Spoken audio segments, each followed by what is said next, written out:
ছোট ছোট করে রুম থাকবো, 10-15টা রুম করলে ওই রুমের মধ্যে মনে করেন আপনার ওরা আইসে বসলো আমাদের সাথে কন্টাকে বনে, এরকম ব্যবস্থা আমরা তার করম, আনন্দ পাই, এই রমজানে উপভোগ করতে পারে। আমরা আব্দুল সামাদ। এখন আমার পরিকল্পনা এখন আপাতত যেমন ছোট ছোট রুম থাকবো, আপনি 10-15টা রুম করা হবে, 10-15টা রুম করলে ওই রুমের মধ্যে মনে করেন আপনার ওরা আইসে বসলো, ফুচকা চটপটি, হয়তো কেউ পোলাও মাংস খাইবার চায়, হয়তো অর্ডার দিব যে আমাকে এতগুলো লোকের আমাকে আয়োজন করেন, আমরা দুপুর টাইমে চলে আসবো, আমরা এতজন আয়োজন করেন, এরকম ব্যবস্থা আমরা তার করম, তারা জানি মনটা জানি খুব আনন্দ পায়, এই রমজানে উপভোগ করতে পারে।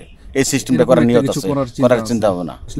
বিকেল খাবার হয়, যে কোনো খাবার, যে কোনো ওই টাইম মতন আমরা কইবো যে আমি এই জিনিসটা আমরা চাই, তখন আমরা তাদের সাথে কন্টাক্ট করে তখন আমরা এখন যেরকম এখানে ঘুরতে আসলে তারা ঘোরাঘুরি করতেছে, ক্ষুধা লেগে গেছে, তেমন ভারী খাবার নাই, না ভারী খাবার নাই, এখন যেরকম আছে শুধু চিপস, পানি, চকলেট, এইগুলো এইসব জিনিস আছে, অন্য খাবার নাই। তো সেই ক্ষেত্রে আপনি পরিকল্পনা করতেছেন যে ছোট ছোট ওই যে কাচারি ঘর বা কুড়ে ঘর, এই টাইপের ঘর করে ফ্যামিলি নিয়ে বসলো, বন্ধু বান্ধব নিয়ে বসলো, এখানে সুন্দর একটা পরিবেশ হইলো। তারপরে আপনি যদি দুপুরে আসতে চাই তাহলে দুপুরে ভাত, পোলাও, ডাল, ভর্তা, যে যেটা খাবার চাই আইটেম, যেহেতু নদী আছে, নদীর মাছটা আছে, খাইতে চাবে, ছোট মাছটা আছে, ছোট মাছটা নদীর, এটা তো মাছটা বেশি খাইতে চাই, ওটা পাইবো আমাদের সাথে কন্টাক্টে বনে, তাহলে আমি বাইরে যাবেছিলাম, আমি আর বাইরে যাবো না, এটা আবার পুনরায় চালু করবো।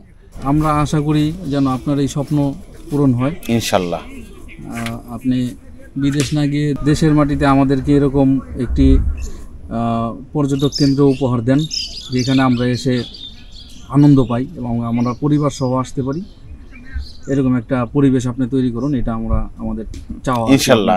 আপনারা যে জিনিসটা আপনারা ওই জিনিসটা জানলে আপনার আল্লাহ জানি পূর্ণ করে, আমি ওইটাই চাইবেন।